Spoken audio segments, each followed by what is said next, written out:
Oh, I'm sorry. I'm sorry about that, folks. I'm sorry about that. Yeah, yes, I'm sorry for I'm sorry about that. I was on mute the whole time. So, yes, yes, good evening, USA, International, Canada, Long Island, aka Strong Island, plus the five spots of Brooklyn, Bronx, Manhattan, Staten Island, and Queens. I'm your host with the most, um, G Money Stacks, aka the Gregonator, YouTuber creator, host with the most, misunderstood lonely nomad, unstoppable independent podcaster, and of course, a Queens, New York native who is a New York Mets fan from the neck of the woods of Laurelton, Queens, New York. And yes, this is the 84th episode of the Sports Edition show of Excellent Fun Vibrant Talks podcast. And of course, we're live and direct from StreamYard alongside with YouTube. And of course, be sure to subscribe, like, and comment on the sports topics and tell me how you feel about it. And at the end of the episode, I will be asking you Mets fans out there, including podcasters, what is your definition of an ace? So I will I will leave that to I will leave that to you folks right there. I will put the question on the community tab of the sports YouTube channel page after I get off the air. So um and and the first sports topic we're going to talk about is the recent signing of Genesis Cabrera. All right. Now let me recap this though, man. So the New York Mets are continuing to add depth to their bullpen. On Wednesday, the team announced that they signed veteran left-handed relief pitcher Genesis Cabrera to a minor league deal with an invitation to MLB spring training. Cabrera is coming off a season with the Toronto Blue Jays where he posted a 3.59 ERA, 1.47 whip, and 50 strikeouts across 62.2 innings.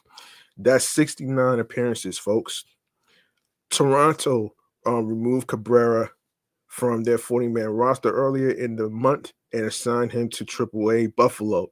However, Cabrera did the assignment and ultimately became a free agent, which led to him signing with the Mets.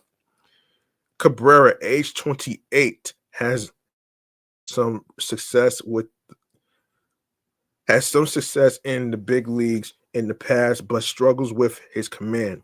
The hard throwing lefty had a below average 10.7% walk rate in 2024 and has never walked less than 10% of the batters he has faced in a season. For his career, Cabrera has pitched for the St. Louis Cardinals and Blue Jays, posting a 3.89 ERA, a 1.35 whip, 268 strikeouts, and 5 saves in 272 appearances. Wow. That's very impressive if you really think about it. The Southpaw has proven he can be serviceable in a big league bullpen and comes with high leverage experience. Upon being acquired by the Blue Jays in July of 2023, Cabrera produced a 2.66 ERA in his final 29 appearances of the campaign. Danny Young is currently the only left-hander on the Mets 40-man roster, so taking a flyer on Cabrera makes sense as a low-risk, high upside option. Cabrera will certainly be competing for a spot in the Mets bullpen come spring training. In the very least, the lefty can serve as an experienced depth arm in Triple A. So that's according to Sports Illustrated. That's according to Sports Illustrated.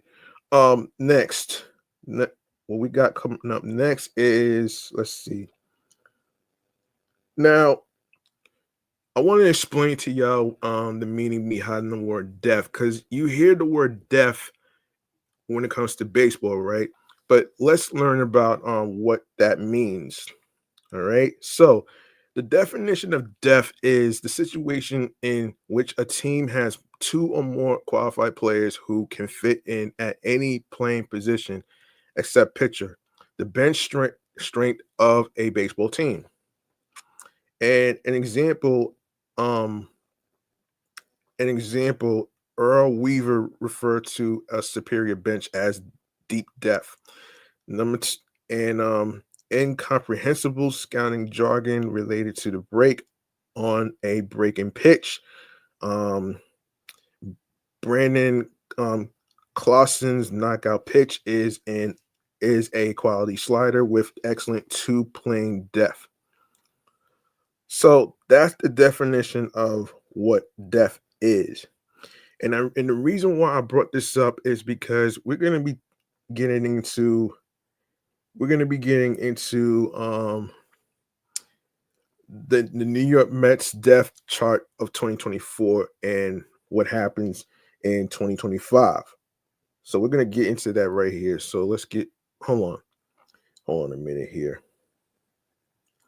Hold on one second. 1 second here, folks. Just a sec. So let me see. Hold on.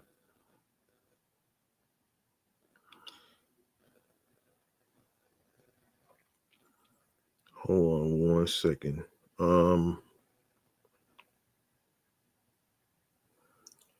Okay, so the depth chart goes like this for 2024. So for 2024, Francisco Alvarez, Luis Torrens, Mark Vientos, Jeff McNeil, Brett Beatty, Francisco Lindor, Brandon Nimmo, Tyrone Taylor, Juan Soto, Starling Marte, Kodai Senga, David Peterson, Frankie Montas, Paul Blackburn, Clay Holmes, Jose Buto, Daniel Nunez, Reed Garrett, Sean Reed Foley, Danny Young, Kevin Hergert, and Tyler McGill. Now the recent signing, as we recently talked about, was Jose Siri. He's going to be playing center field along with Tyrone Taylor. Tyrone Taylor could play any position in the outfield, left, center, and right. So, you know what I'm saying? And speaking of Jared Young, actually, speaking of Jared Young, let's get into his story right here. Speaking of Jared Young, let's get into his story right here. So, let's see. Let's see some news. Okay, so oh boy. Okay, Jared Young. Is there any boy? So let's get into the Jared Young thing. So David Stearns does not believe it is a necessity to add to the Mets starting rotation heading into the 2025 season. The Mets front office made a pair of moves before Major League Baseball's winter meetings to address some of the holes that existed following the departure of Luis Severino to the Athletics and the free agencies of Sean Manaea and Jose Quintana. First, the Mets added Frankie Montas on a 2-year, $34 million deal, which includes a player option for 2026. Then, in an interesting twist, the Mets inked Clay Holmes to a 3-year, $38 million pact to convert the right-hander from a reliever to a starter. That deal also includes a player option for the 2027 season. So it leaves a rotation that is headed by Kodai Senga, David Peterson, Montas, and Holmes.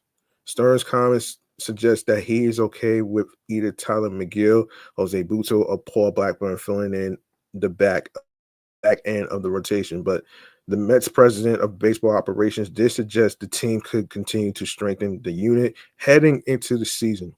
With Sanga's uncertain health, he made just one regular season start in 2024 due to shoulder and calf injuries. It is likely the Mets will also roll with 6 different starting pitchers when the schedule stiffens and rolls on without many off days. Um, with Stern's affinity for adding pitchers on shorter term deals, but a need to bolster the rotation. Here is our projected Mets starting rotation heading into this 2025 season. So starting rotation: Kodai Senga, Walker Bueller. Um, I don't know if that's official yet, but I'll take a look at the roster in a couple of minutes. David Peterson, Frankie Montas, Clay Holmes, and Tyler McGill. So let's take a look at hold on a second here. No. Wait a second. Just a second here. Jared Young. I want to actually let's get into his story. Okay, Jared Young. Mets sign Jared Young.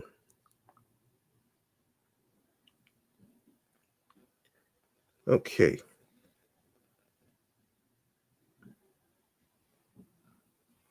Hold that thought.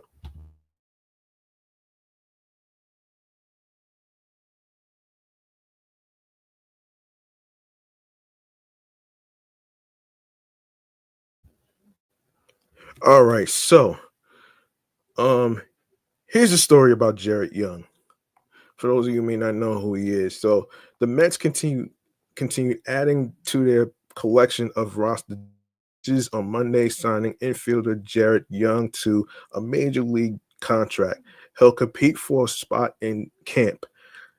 Young, age 29, has spent nearly his entire 8-year professional career in the minors, reaching Triple-A in the Cubs organization in 2021.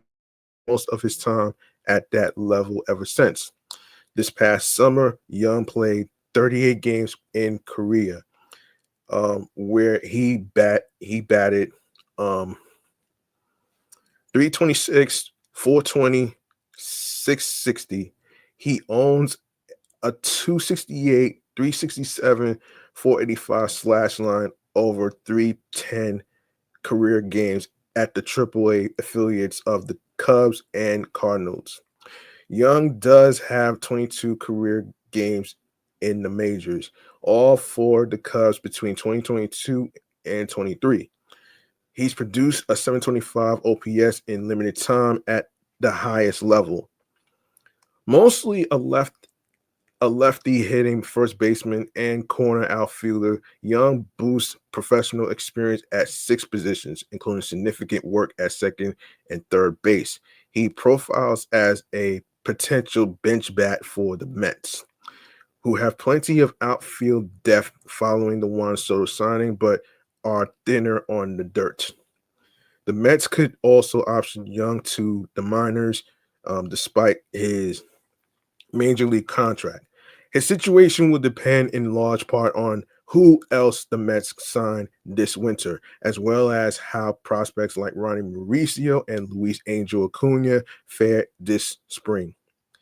Earlier this offseason, the Mets signed another veteran first base depth piece in Joey Meneses, who will also be in Major League camp.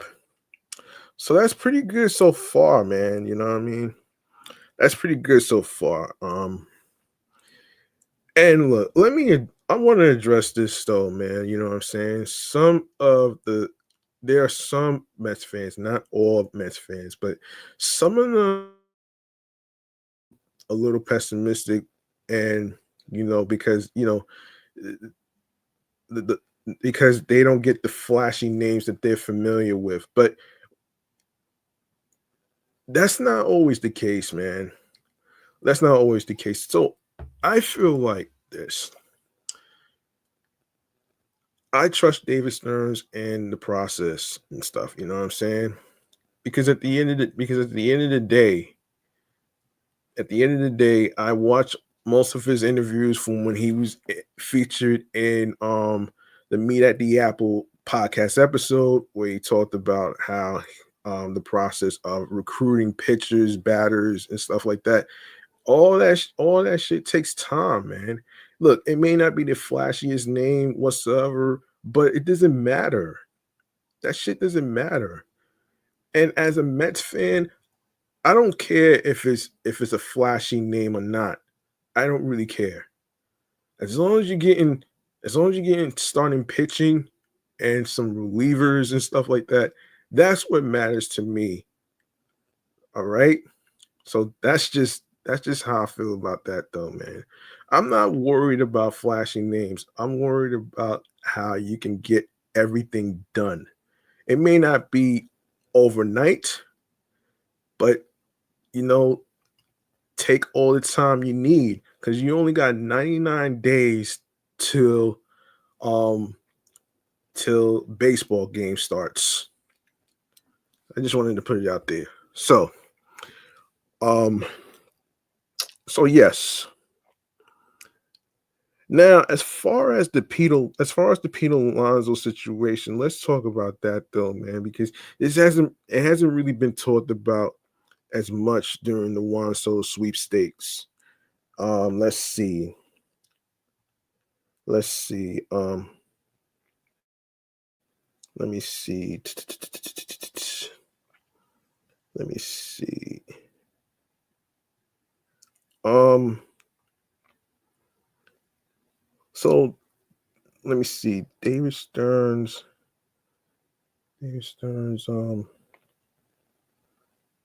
did talk about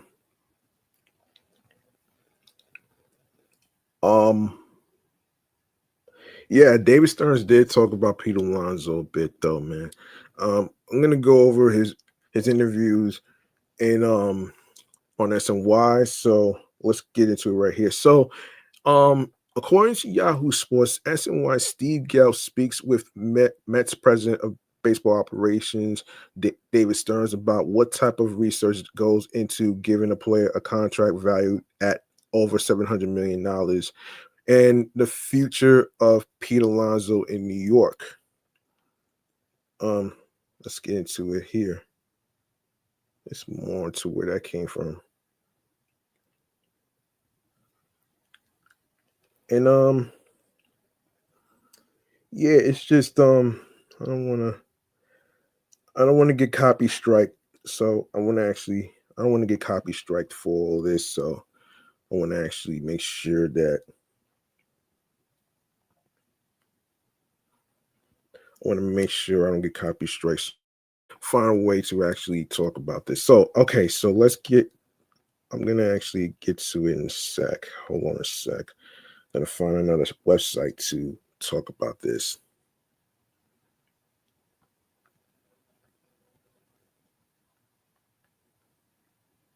Let's see. Um, let's see. He talks Pete Alonso actually. Um,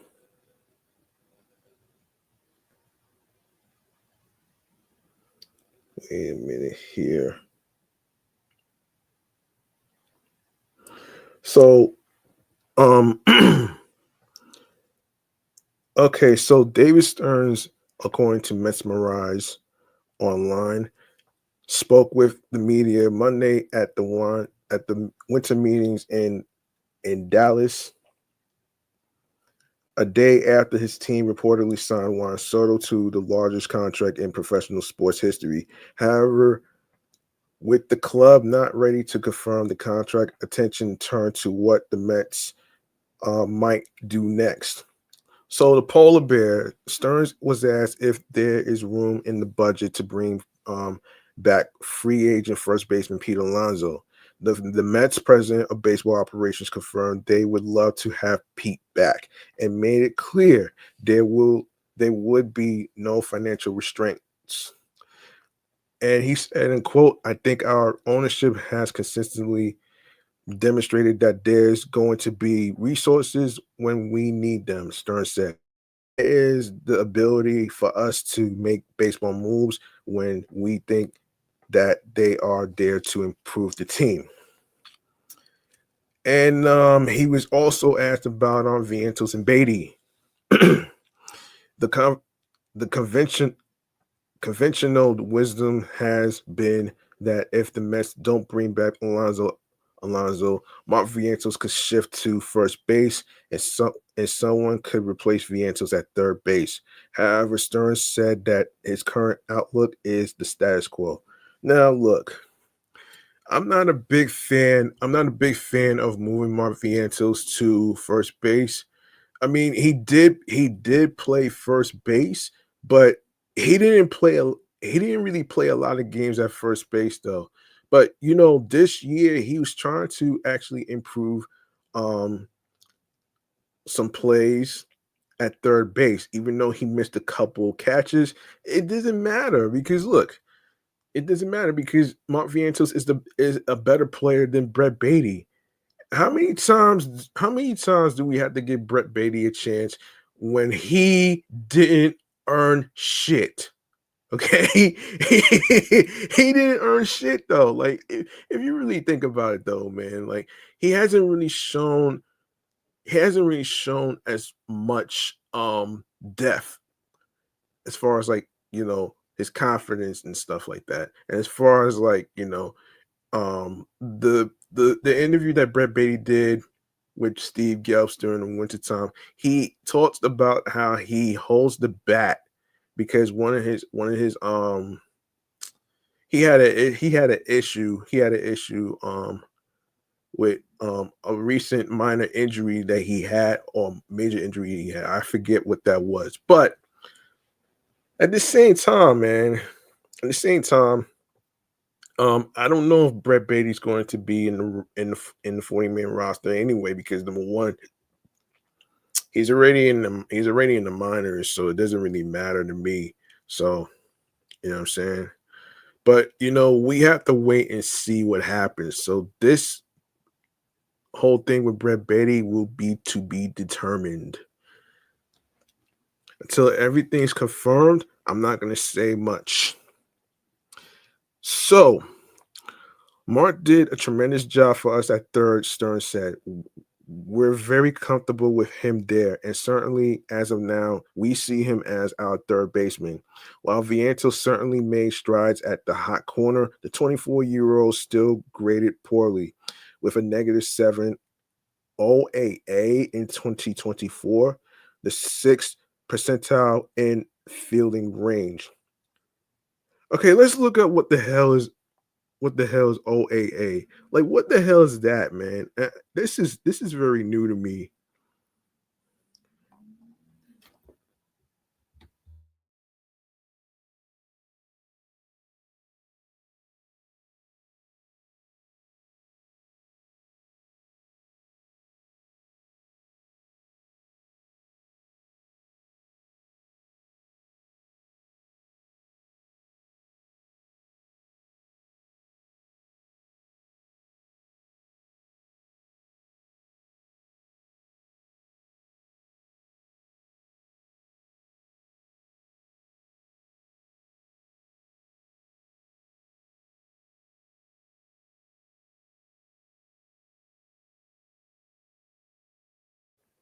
All right, so for those of you who may not know what OAA is, OAA stands for outs above average. So outs above average is a range-based metric of skill that shows how many outs a player has saved. Prior to 2020, O OAA was an outfield only metric, but it has been expanded to include infielders. OAA is calculated differently for outfielders and infielders. Details below. So for outfielders, outs above average for outfielders starts with catch probability, which takes the distance. an outfielder must go, the time he has to get there, and the direction he travels to put a percentage of catch likelihood on each individual batted ball. OAA for outfielders is the season long cumulative expression of each individual catch probability play. For example, if an outfielder has a ball hit to him with a 75% catch probability, that is one in average outfielder would make 3/4 of the time, and he catches it, he'll receive a plus 25 credit. If he misses it, he'll receive negative 75. Um, the plus thing is a positive for those of you who may not know. Reflecting the likelihood of that ball being caught by other outfielders, adding up credit for every play made or not made contributes to a seasonal outs above average number. In 2019, Victor Robles led MLB outfielders with a positive 23 OAA. In addition, the leaderboards show columns for expected catch percentage, actual catch percentage, and catch percentage added, providing the ability to see how a player has performed on a rate basis. Um, Expected catch percentage shows how many plays an average outfielder would be expected to come up with based on the difficulty of the batted balls hit to the outfielder in question. Of the outfielders with at least 150 chances in 2017, Mike Trout's expected catch percentage of 89 was the highest, meaning an average outfielder catches 89% of the balls Trout saw.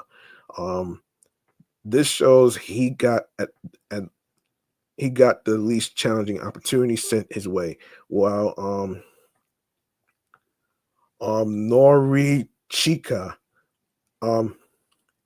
Aoki at 77% got the toughest.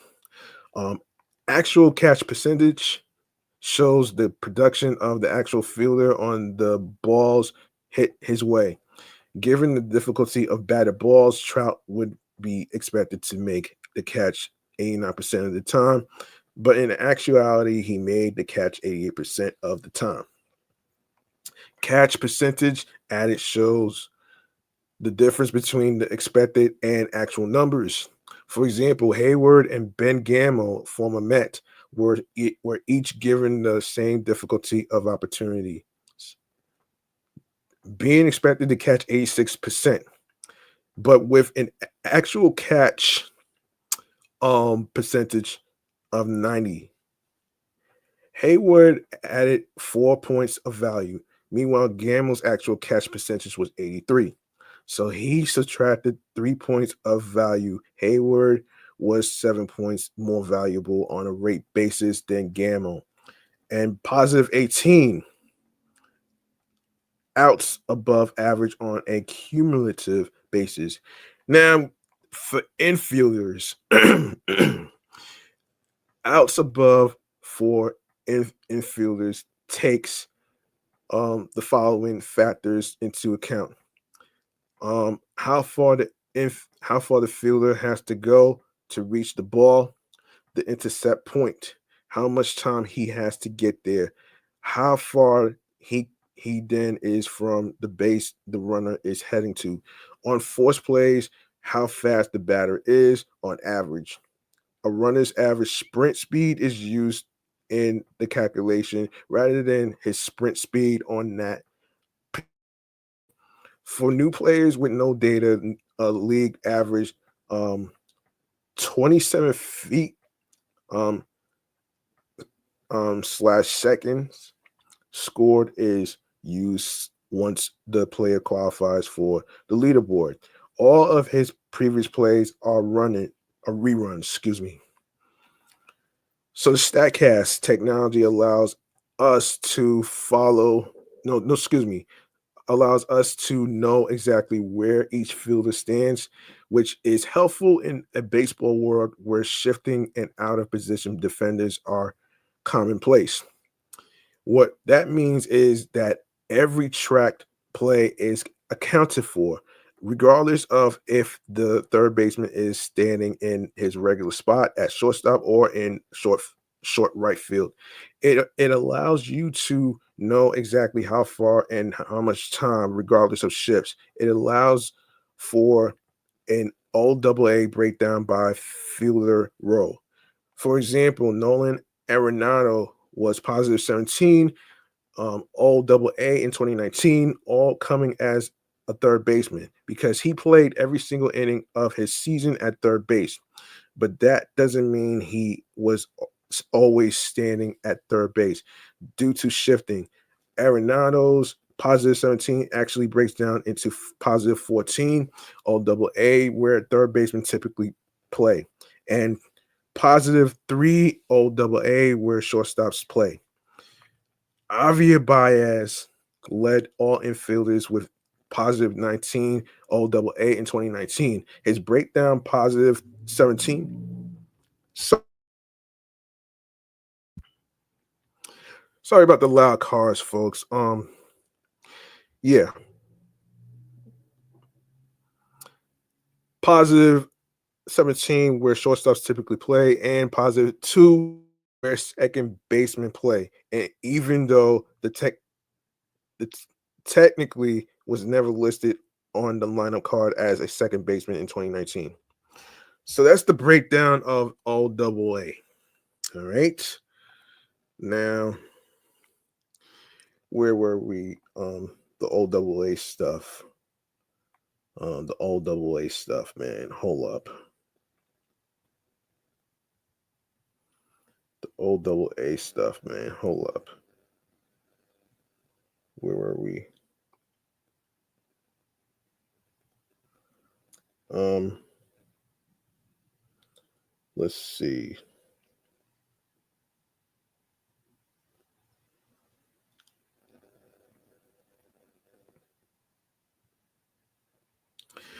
Yes. Yeah,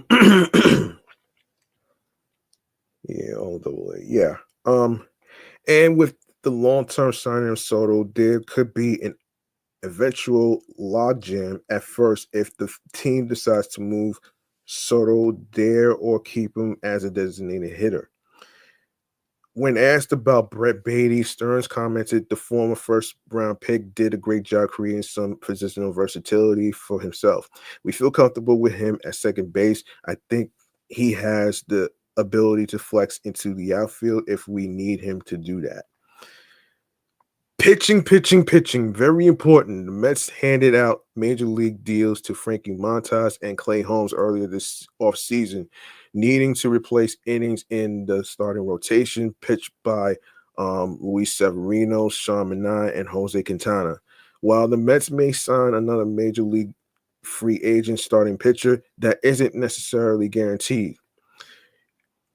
Speaking of not being guaranteed, man, I don't think it's going to be a guarantee that the Mets get Luis Castillo. And and the reason why I say that is because he cost a lot of money. So I want to be frank here, man.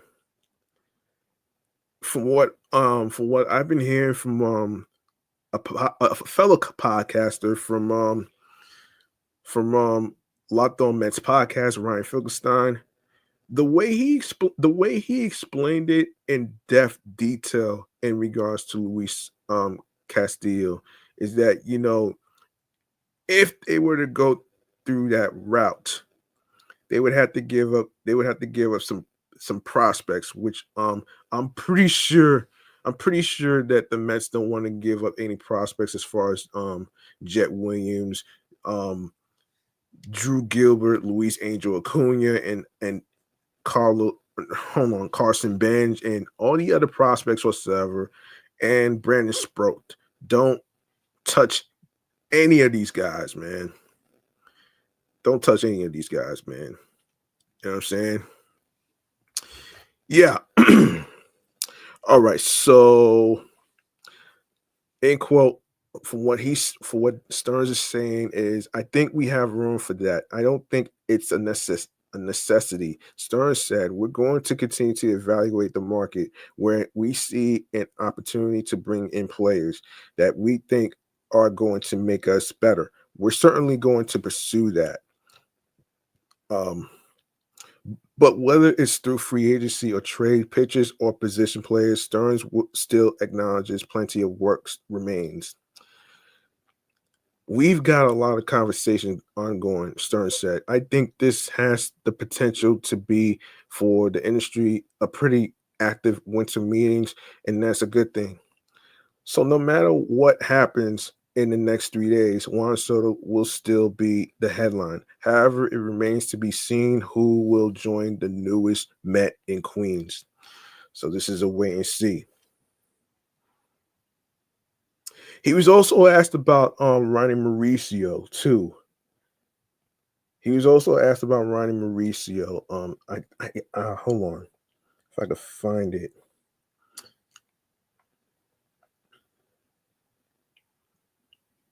Speaking of Ronnie Mauricio,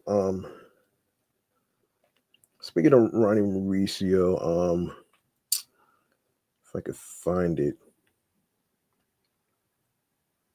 Speaking of Ronnie Mauricio, he was also asked about Ronnie Mauricio. Okay, so let's see. Hold on. Okay, David Stearns was asked about Mauricio.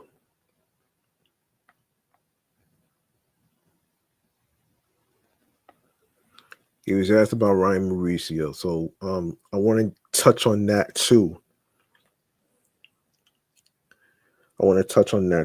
Actually. So, and other players, actually. So, I want to actually get into that right here. So, all right. So, according to Sports Insight, the heat from the hot stove is drawing almost all of the attention at MLB's winter meetings in Dallas, but details about current Mets players' future roles and injury rehab still carry some importance after the first month of the offseason. While players and catchers don't report to Port St. Lucie for another 2 months, roster still not fully intact. Signing a 26-year-old right fielder to a massive contract, notwithstanding, Mets president of baseball operations David Stearns was coy. He did not comment about Juan Soto's yet to be made official signing. Well, it's already official anyway. When talking about free agents, including Pete Alonso, of course, about the hot stove, Stearns did say that he thinks there is the potential for this to be a pretty active winter meetings, and that is a good thing.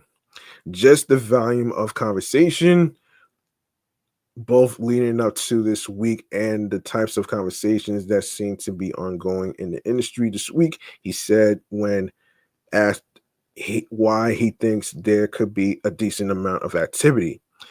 Having said that, Stearns was rather forthright when asked about several Mets during his Monday gaggle with reporters in Dallas.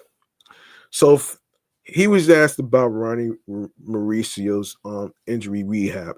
Last month, Stearns said he didn't have a good answer for why Mauricio's rehab from a torn ACL had taken longer than originally thought, and the young infielder had not yet resumed baseball. The tenor of the update on Monday was much more positive. He's had a really good couple of weeks, Stearns said this time around. I think we're heading in the right direction there. He's beginning baseball activities, and so all of that is really positive. And probably this time, not this time, but this is the best stretch of Ronnie's progression that we've had in some time. Mauricio, who made his debut at the end of 2023 season before sustaining the injury during winter ball in the Dominican, certainly has the talent to compete for a job at spring training, but health will be the determining factor. We need the health to be in the right spot, and we also need to recognize that this is a player who hasn't now competed in a year, Stearns said. We've got to get him back in baseball shape, not just completely healthy. He called it unlikely that Mauricio will play in winter ball this offseason. And he was also asked about Jose Buto. At the beginning um the season as a starter, making 7 starts in the season's first few weeks before being sent down to AAA. Buto returned to the big leagues in July and became a dependable bullpen arm for manager Carlos Mendoza. Stearns said the plan for the offseason for this offseason is for Buto to prepare as if he would be used as a starter, but that might not be his role. For guys like Jose, the easiest thing for them in the offseason is to prepare in the offseason as though they are going to be stretched out. He said, once you are stretched out, we can always shorten you up. And so Jose is going to stretch out over the course of the offseason. We'll probably stretch him out a little bit once he's into camp, and then we'll see how our roster shapes out. In 2024, the 26-year-old pitched to a 3.08 ERA and 1.132 whip with 38 strikeouts in 38 innings over 7 starts. After moving to the bullpen in July, he pitched to a 2.00 ERA and 1.00 whip with 41 strikeouts in 36 innings over 23 appearances. He was tagged for 5 runs in 7.0 innings over 6 postseasons relief outings. He proved last year he can be a weapon out of the bullpen, and he also experienced going deeper into the game as a starter. Stearns continued. Hold on, let me get a sip of water real quick, folks.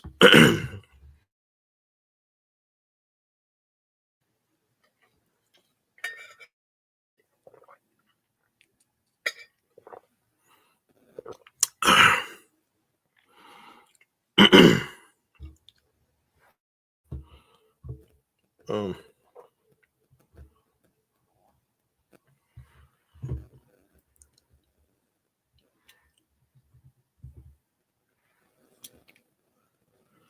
all right, for that. Okay. Okay. So it's a great skill set to have, and it gives us some versatility in our pitching staff. Now, for Paul Blackburn and Tyler McGill, along those same lines, Blackburn and McGill are going to come to spring training after preparing to be starters, but both could be candidates for the bullpen. And the former is on track to be ready after undergoing a CSF cerebral final fluid leak repair in his back in October.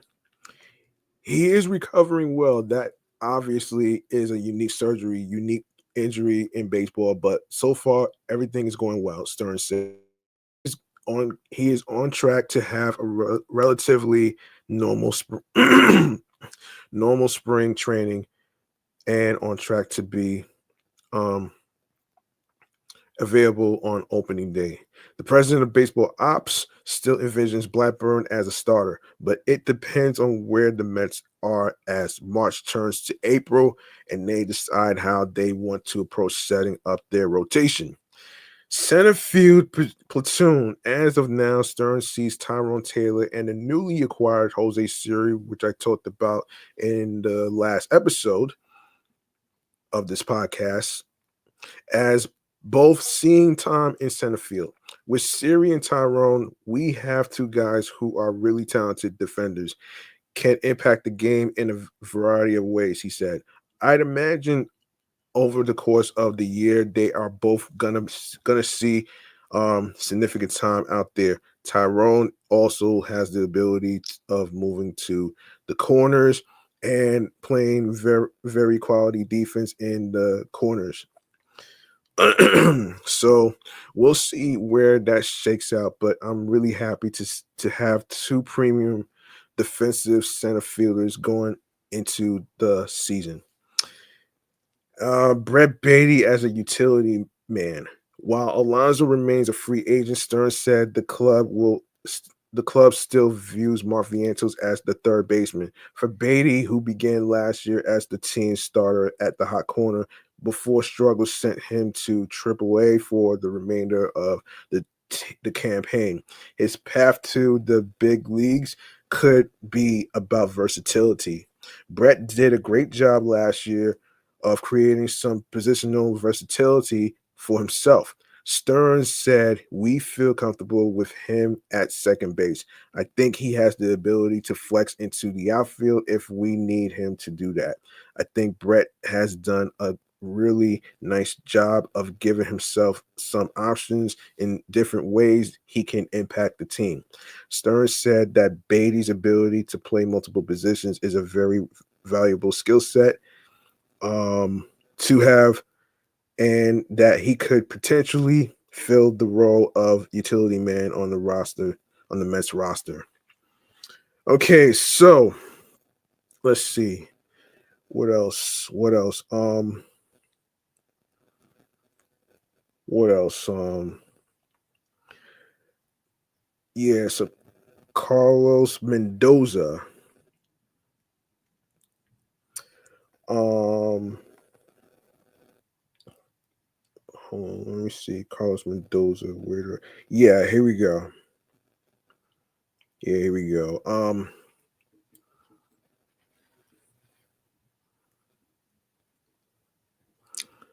So this year, as the 2024 New York Mets begin spring training in Port St. Lucie, Florida, many questions need to be answered in camp. Yesterday, new general manager David Stern spoke to the press today. It was first year manager Carlos Mendoza's turn. Here are some highlights from his first spring conference.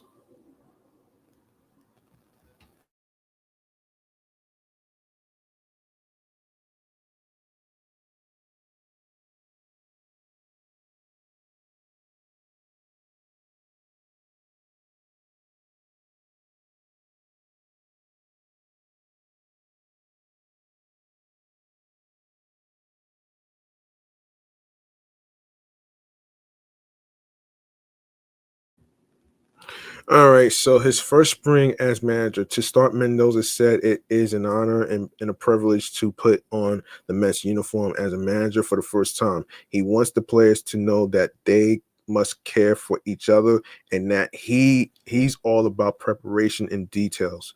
The most important part of spring is leaving it healthy. As much as he has to learn about the players, he says they have much to learn about him.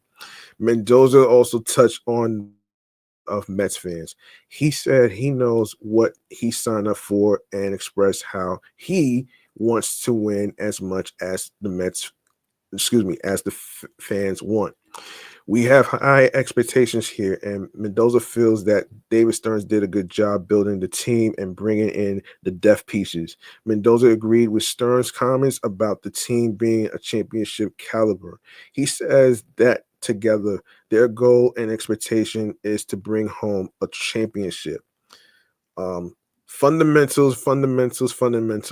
When asked about coming from the Yankees and what a Mendoza team looks like, he said the team would be prepared and play fundamental baseball, doing everything possible to win a baseball game.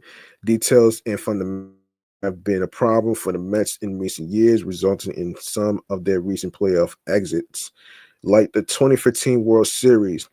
Um, 2016 wild card game and 2022 wild card series. Last year, the team's fundamentals big hit, resulting in one of the most disappointing seasons in team history. Getting back to the basics is something Mendoza has been preaching for the Mets. Position competitions, yeah. So I'm not gonna touch on that actually. I'm not gonna touch on that actually. I'm not gonna touch on that. Um, there was a report that Carlos Mendoza said that he could imagine Brandon Nimmo playing center field. Hold on, let's look this up.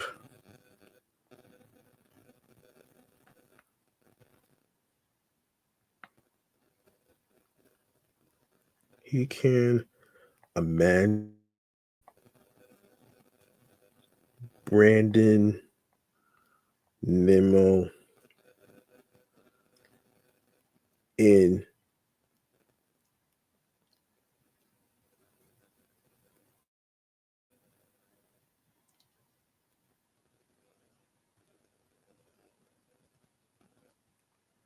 center field or both. Okay, let's take a look here.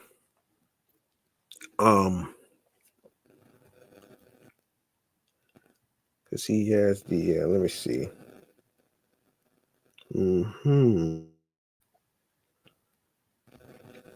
So let me see. Let me see. Let me see.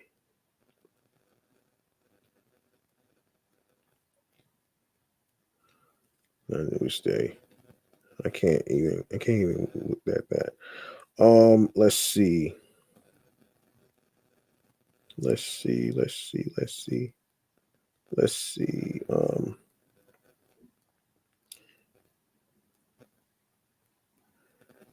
Yeah. Um. Let me see. Trying to look for.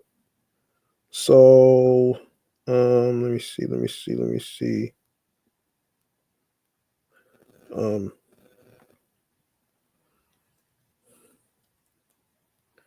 Um. Now, hold on. Let me just say something about this whole thing with Brandon Nimmo playing center field and stuff. Um. Now, I've been hearing about this thing that Brandon Nimmo has been struggling with, right? What is it? What is it called? Brandon Nimmo. Um, Brandon Nimmo. What is it? Um, um,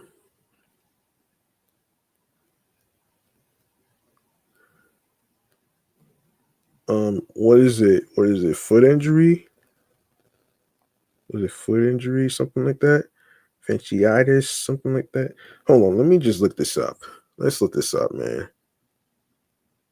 Let me look this up, though.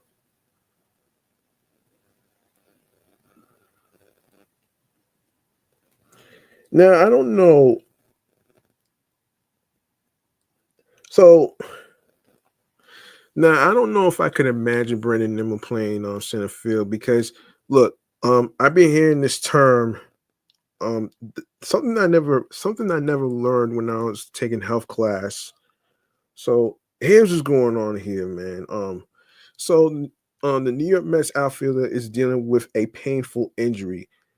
Um, Brandon Nimmo revealed to Tim Britton of the Athletic that he has plantar fasciitis in his left foot, which he has been playing through since May. Nimmo told the Athletic that he aggravated the injury last Tuesday in Game 3 of the NLDS against the Philadelphia Phillies, citing that it could have either occurred on his fake out down the third base line or when he scored on Starling Marte's two-run single. Um, Right now, it hurts pretty good, Nimmo told The Athletic, following the Mets' ugly 9-0 loss to the Dodgers in Game 1 of the NLCS on uh hold on a second.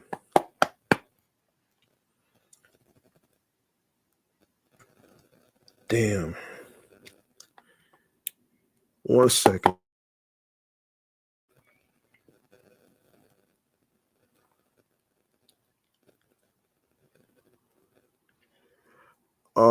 Where was he? On yeah, fake out down the third base line, or when he scored on Starling Marte's 2-run single. So it hurts. It hurt right now. It hurts pretty good. And then told the Athletic following the Mets' ugly 9-0 loss to the Dodgers in Game 1 of the NLCS on Sunday night.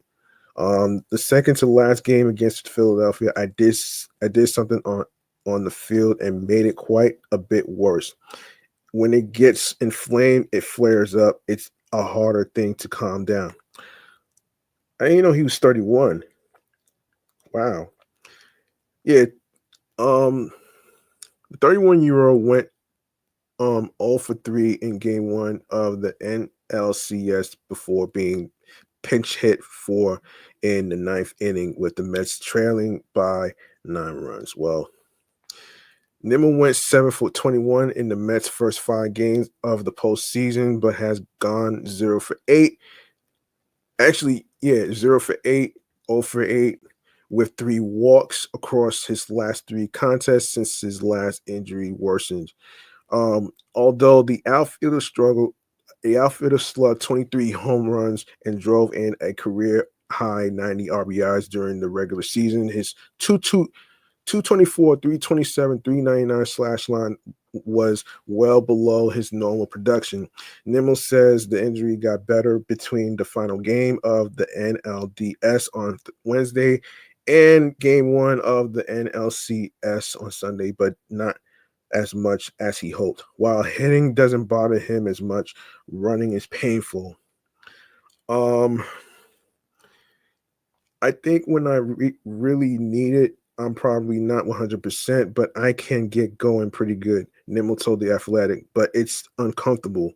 In the offseason, Nimmo believes the ailment will require at least a PRP injection, but for now, he is being forced to rely on painkillers, anti inflammatories, massaging, and stretching in order to continue playing.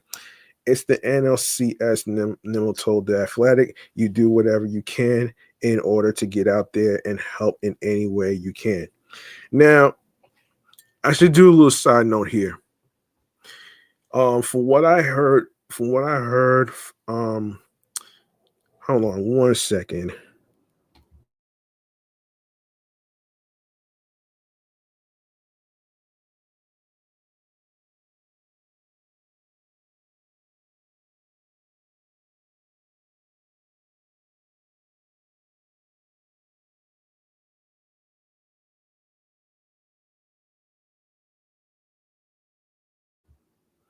All right, from what I heard from um one of the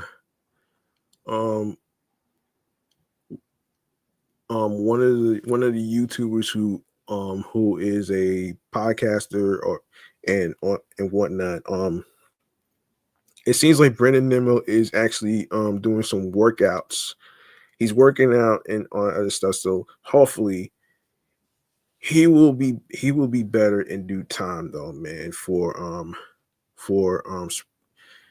yeah, he'll make it, man. I mean, you gotta wait and see, man. You know what I mean?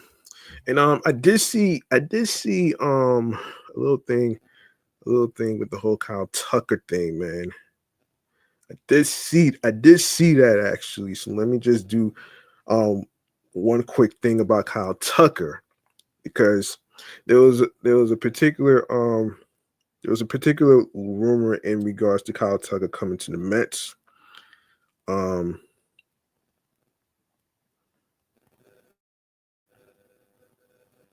Hang on 1 second.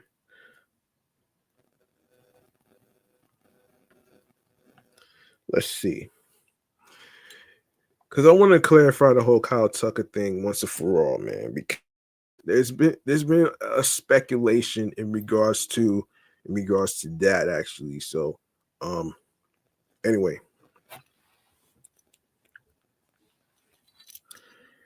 all right. So let's see.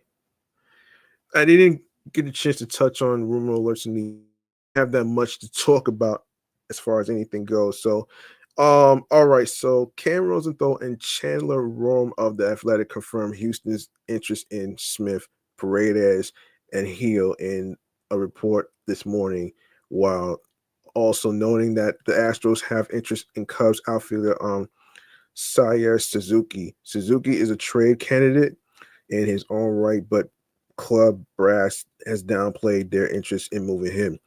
That this inclination to part with Suzuki is confirmed by the report from Rosenthal and Rome, who note the Cubs are highly unlikely to move him. So, um, on the heels of Astros GM Dana Brown acknowledging earlier this week that the club isn't ruling out a trade of either Kyle Tucker with free agency looming next winter, Joe Sherman of the New York Post described the Yankees as among the teams most seriously pursuing the outfielder. Sherman adds that the Cubs are viewed as a strong player in Tucker's market as well. However, while the Giants are also involved, the Phillies have at least inquired on Tucker previously, per Sherman. But while they tried to put together a package for the outfielder, it's unclear whether or not they remain involved in his market. Now, now, hold on a second. Let's see what's going on in some further details. Let's see. Now, which team is he signed to? I'm not too sure. Let me see.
All right. Let me let me see. Oh man, in further details actually. Um so Chicago Cubs made their biggest splash of the season so far on Friday, trading for Houston Astros outfielder Kyle Tucker, one of the best bats available on the market this offseason.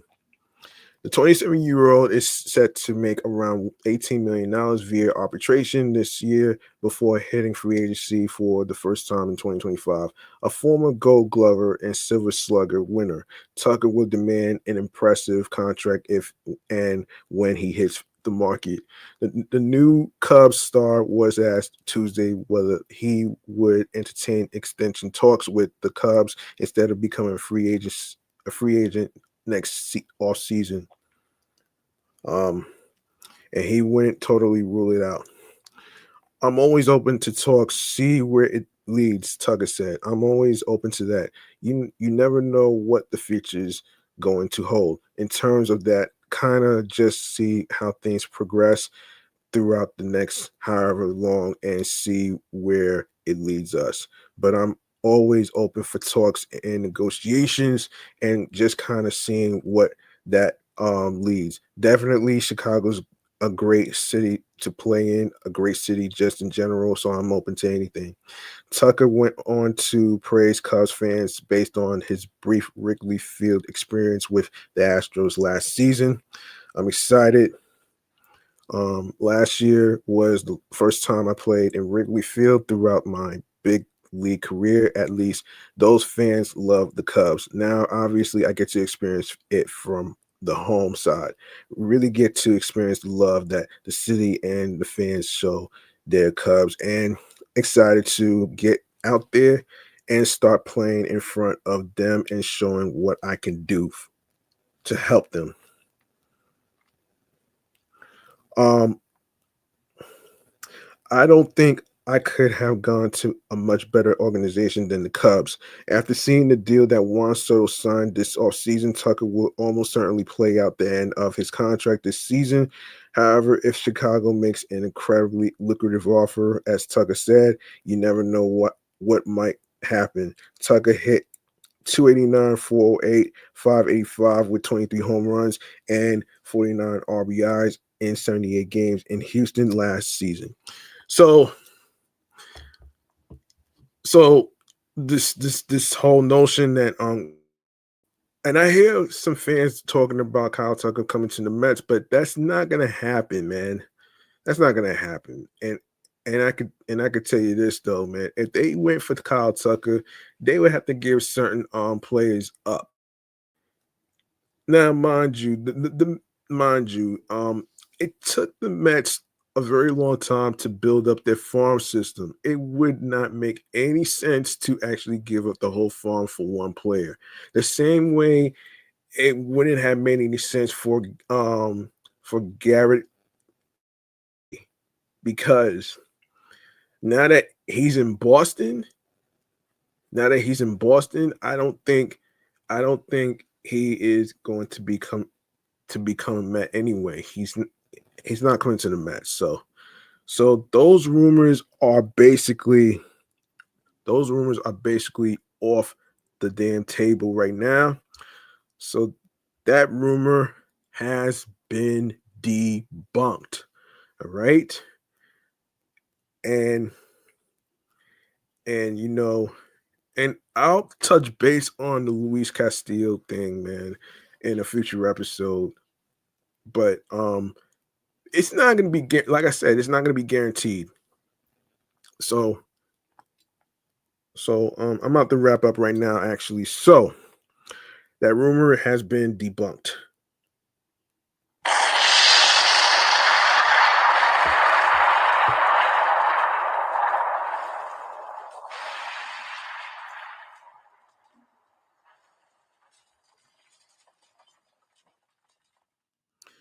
All right. I think I'm going to wrap up here. Let me see. I'm gonna wrap up here actually. So let me see.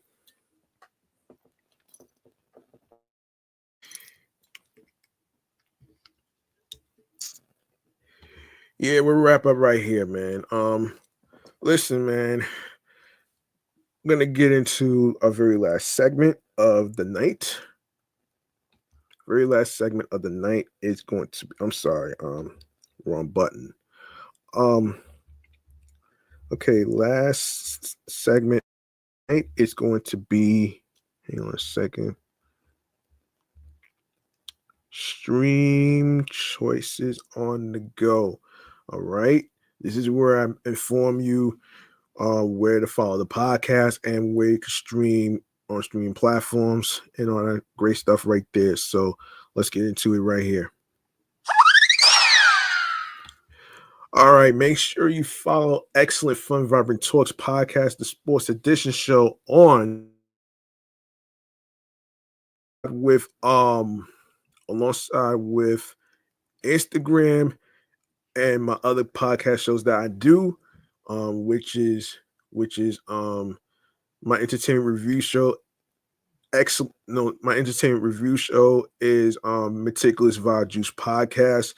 Um, my comedy off the Meat Rat Chains New York Avenue podcast. Make sure you follow that as long as myself, G Money Stacks 555 in Queens, New York.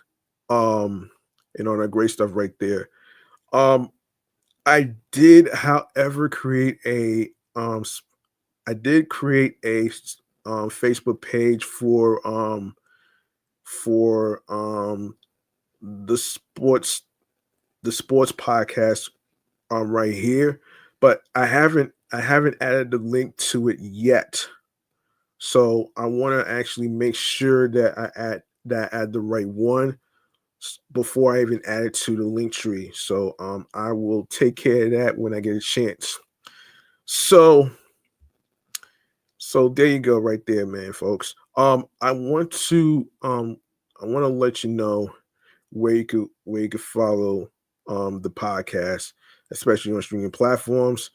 If you go to the link in bio that says Linktree / Excellent Fun Vibrant Talks Pod, you're gonna see a whole list of streaming platforms and of course visuals as far as videos and stuff like that.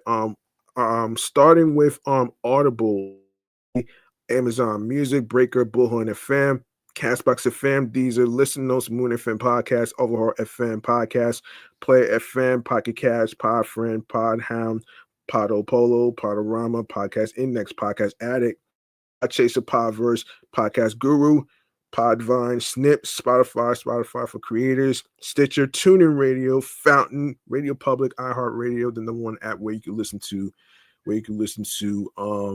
music, radio, and podcast episodes for free. You don't need a debit card or credit card to download iHeartRadio. All you need to do is subscribe and follow the podcast on every streaming platforms that I just mentioned, and also do the same with YouTube. Make sure you subscribe to the sports YouTube channel page of Excellent Fun Vibrant Talks podcast. And be sure to leave a like and a comment in this episode. How do you feel about the sports topics in this episode? And like I said, I will post a question in the community tab after I get off the air about your definition of what an ace is. So be sure to spread the word. Be sure to add the podcast to your playlist.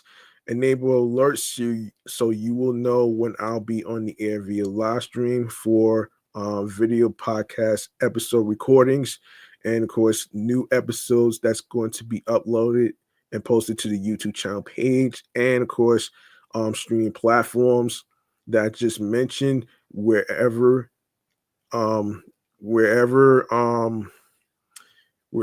you get a chance. Check out the episodes. If you missed out on any episodes whatsoever, please do some catching up.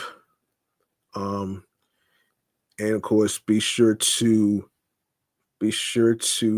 share my link tree. That's Linktree / Excellent Fun Vibrant Talks podcast. With your husbands, your wives, your boyfriends, girlfriends, the people you're cool with from work and everywhere else. All that great stuff right there. Now, I want to remind y'all I want to actually mention offhand the Triborough podcast. Be sure to check that out. They got 72 episodes already. Also, was part Subway to Shea podcast on Sundays. And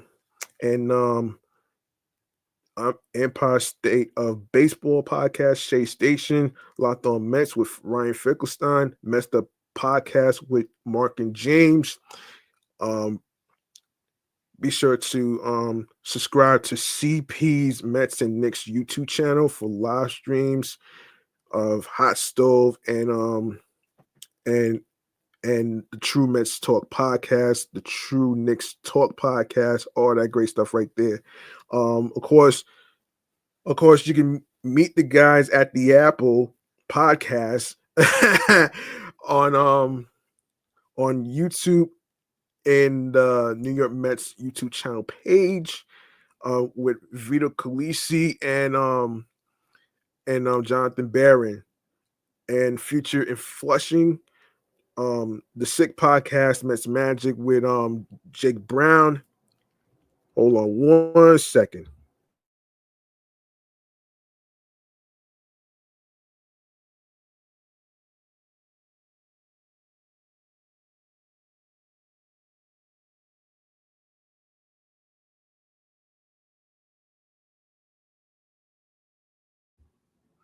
All right.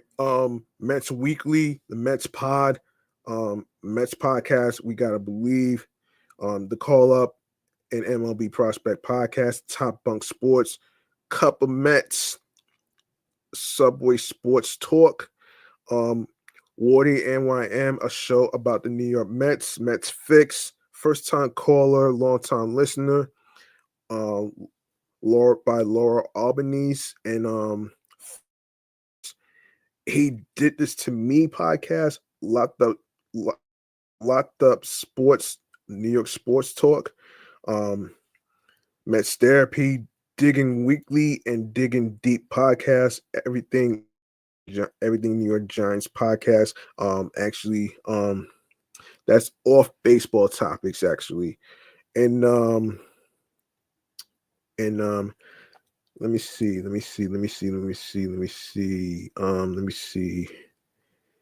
Yeah, another okay, Mets Therapy. Um, you have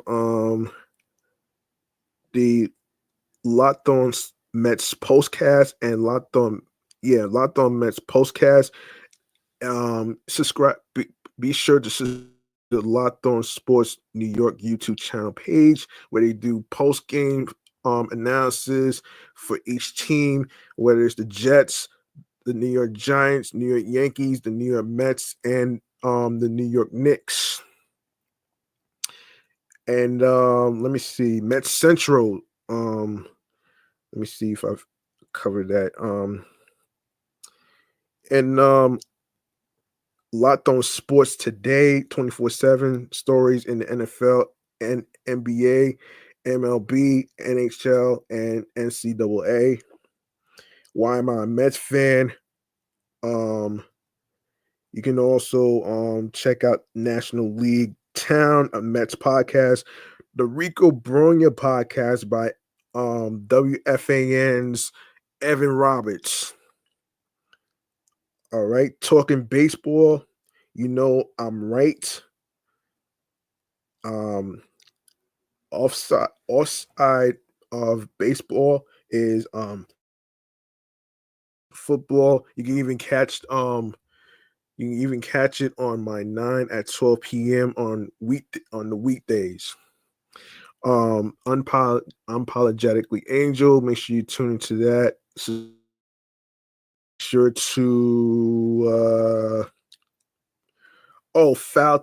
filthy sports by John Campier. Be sure to check that out. Foul Territory, Unpopular Opinion Sports, Sports Talks. What is it? Subway Sports Talk. Let's see. What else? I think I covered everything. All right, so make sure you also subscribe to the Triborough podcast as well. So let me get up out of here, man, so I could prep for my next podcast recording. So yeah, and also remember yeah, I will post a question in the community tab after I get off the air. All right, so that's gonna do it for me, man. I'm your man G Money Stacks, aka the Greginator. And if you like what you heard or what you saw in any episodes, including today's episode, of course, comment below. And remember, the grind doesn't stop. Hard work pays off. If you want something, you have to work hard and earn it. It's not going to be given to you on the fucking silver platter. Do what makes you happy and don't worry about being a people pleaser. All right. Be on your P's and Q's creatively, mentally, emotionally, physically and spiritually, that gets you into your zone alongside with tunnel vision. You don't have to work. You don't have to worry about stressing about getting fancy ads or anything like that though. You don't need to worry about that though, man. It's not mandatory, okay? It's not mandatory. Um and let's and you know what I'm saying? So also remember everybody's journey is different. There's no manual on following your own path. Everything appears to be organically and and also it's not a matter of whether you win or lose, it's how you play the game. And also I want to actually say be yourself when you are behind the microphone recording your podcast episodes and everything else in between. And I like to get up out of here even though I hear the planes and stuff, so hold up.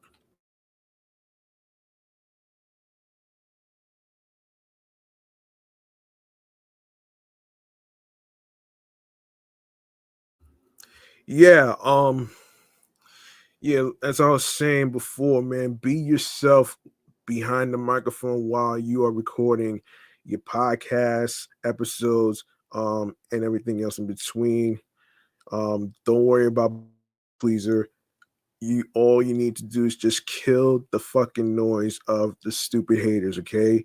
Who's and by the way, man, let me point out something, man. I listen to a lot of podcasts, and some of the listeners don't really necessarily like hearing ads all the time. You know what I mean? And I feel like it really defeats the purpose of doing your podcast whatsoever. And you got to ask yourself this question: are you doing this for the moment and money, or are you doing this on a consistency basis? You know what I'm saying? As far as having fun with your podcast is very important. All right. I'm out of here. Peace and one love. I'll see y'all next time in the next episode. Hang on one second. Somebody here, man. Hold on a second here. Shout outs to yeah, what's going on here, man? And I see you, man. I see you. Um, I see you.